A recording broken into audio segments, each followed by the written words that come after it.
ask about Iran. Would you kindly bring us up to date on the administration's lobbying of Congress to get approval for the deal? And would you include your reaction to Republican presidential candidate Mike Huckabee saying that the deal is the equivalent of marching the Israelis toward the door of the oven? You know, the particular comments of Mr. Huckabee are, I think, part of just a general pattern that we've seen that would be considered ridiculous if it weren't so sad. I mean, we've had a sitting senator called John Kerry Pontius Pilate.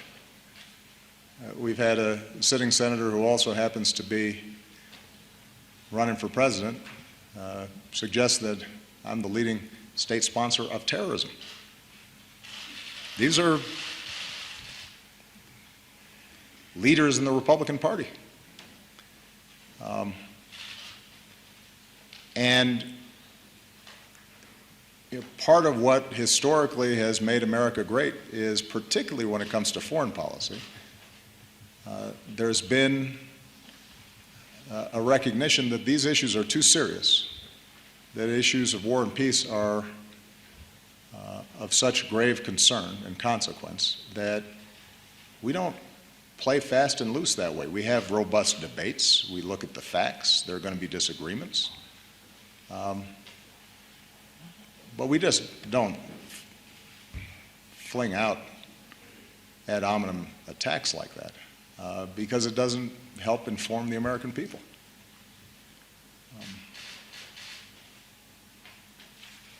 I mean, this is a deal that has been endorsed by people like Brett Scowcroft and Sam Nunn, right?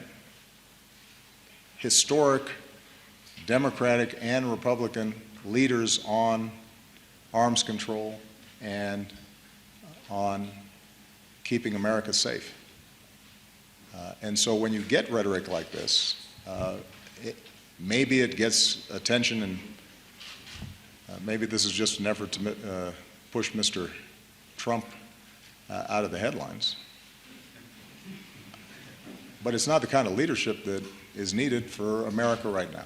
And I don't think that's what anybody, Democratic, Republican, or Independent, is looking for out of their political leaders.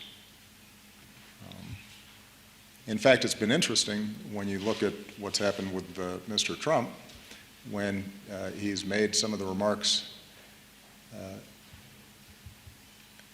that, for example, challenged the heroism of Mr. McCain, somebody who endured torture and conducted himself with exemplary patriotism. The Republican Party is shocked, and yet that arises out of a culture where those kinds of outrageous attacks have become far too commonplace and get circulated nonstop through the internet and talk radio and news outlets. And I recognize when outrageous statements like that are made about me that a lot of the same people who were outraged when they're made about Mr. McCain were pretty quiet. The point is, we're creating a culture that is not conducive to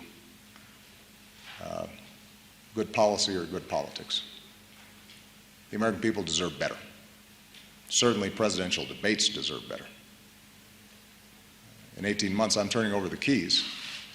I want to make sure I'm turning over the keys to somebody who is serious about the serious problems that the country faces and the world faces. And that requires, on both sides, Democrat and Republican, a sense of seriousness and decorum and honesty. And I think that's what the voters expect as well.